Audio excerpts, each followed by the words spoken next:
এই যেটা শামসুল আলম সাহেব সম্পর্কে বলতে চাই, আমার সাথে অল্প কয়েক বছরের পরিচয়। ওনার সম্পর্কে আমি যতটুকু দেখেছি, যতটুকু বুঝতে পেরেছি, যতটুকু জেনেছি, সেটা হলো তিনি সাহাবী আবু যর গেফারি রাদিয়াল্লাহু তাআলা আনহুর অনুসারী ছিলেন। অতঃপর আমি খোঁজ নিয়ে দেখেছি যে ওনারা 7 ব্যক্তি ছিলেন। 7 ব্যক্তি ওনারা আবু যর গেফারি রাদিয়াল্লাহু তাআলা আনহুর আদর্শে, চিন্তায় একমত হয়ে একটা ট্রাস্ট করেছিলেন। আবু যর গেফারি কলেজ করেছেন, আরও অনেক কাজ করেছেন তারা। কি আদর্শ ছিল সেটা দেখেন। কোরআনের একটি আয়াত আছে, ইয়াসআলুনাকা মাযা ইউনফিকুন কুলিল আফওয়া। আল্লাহ রসুলের কাছে লোকেরা জিজ্ঞাসা করছে, ইয়া রাসূলুল্লাহ, দানের ব্যাপারে এত উৎসাহিত করা হয়েছে এবং এত আয়াত নাজিল হয়েছে কোরআনে, আমরা কি পরিমাণ, কতটুকু দান করব? তো রসুল সাল্লাল্লাহু আলাইহি ওয়াসাল্লাম নীরব ছিলেন।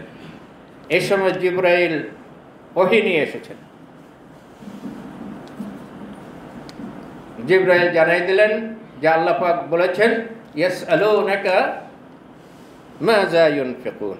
হে নবী, তোমাকে জিজ্ঞেস করছে যে তারা কি দান করবে, কি ব্যয় করবে আল্লাহর পথে। কুলিল আফওয়া, তুমি বলো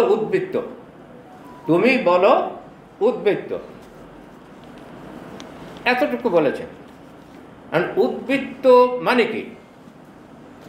যা কিছু উদ্বৃত্ত থাকে সবটা, নাকি উদ্বৃত্ত থেকে দান করবে? দুইটা ব্যাখ্যা। যে দুজনকে নিয়ে আজকে কথাবার্তা হচ্ছে, অনেক কথাবার্তা শুনছেন, সবার সঙ্গে প্রবন্ধ পাঠ করা হয়েছে। আমি হান্নান ভাইয়ের সাথে আমার ইন্টারাকশান তুলনামূলকভাবে কম। একজন শামসুল আলমের সাথে আমার ইন্টারাকশান গত প্রায় 50 বছর। আমি ওনার সম্পর্কে কয়েকটা ছোটো ছোটো ঘটনা বলব, যে ঘটনার মধ্যে মানুষ হিসেবে উনি কেমন ছিলেন আপনাদের হাতে একটু ধারণা হতে পারবে। যখন আমার সাথে ওনার প্রথম পরিচয়, আমি ঢাকা বিশ্ববিদ্যালয়ের ছাত্র আর উনি সুনামগঞ্জের এসডিও।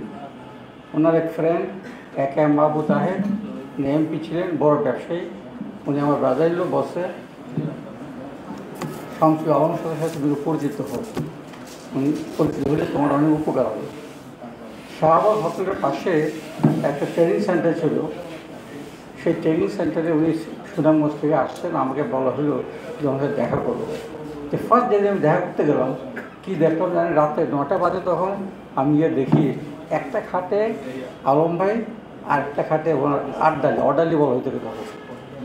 চিন্তা করেন, এইচডি মানে তখন ওনাদের সিরিজ প্রফেসর যারা, তারা ফার্স্ট অ্যাপয়েন্টমেন্ট ট্রেনিংয়ে পর হতো এইচডি। তাই প্রথমত ধাক্কা লাগছে যে আড্ডালি আলোরই পাশাপাশি শুয়ে আছে। সেকেন্ড হলো, আরেকটা ঘটনা বলি, সেটা হলো উনি খুব সিম্পল জীবনযাপন করতেন। উনি থাকতেন টিকাটুলিতে, আপনার 700 স্কোয়ার ফিটের একটা বাড়িতে, খুব ছোটো ছোটো 3টা রুম, খুব গরম। শামসুল আলম সম্পর্কে আমার কিছু বলার নেই। আমি খুব স্মৃতিচারণ করতে পারি না, এটা আমার দুর্বলতা, যে কারোর স্মৃতিচারণ করার সুযোগ আমার হয় না। তো আমার বাবাও একজন খুব ভালো স্বনামধন্য ব্যক্তি ছিলেন, বিচারপতি আব্দুল কুদ্দুস চৌধুরী, মানব ব্যক্তি জানেন, তিনি অনেক কাজ করেছেন। এবং আমার শ্বশুর ফেরদৌস খান সাহেব, তিনি অত্যন্ত নামকরা একজন ব্যক্তি ছিলেন, শিক্ষার উপর অনেক কাজ করেছেন।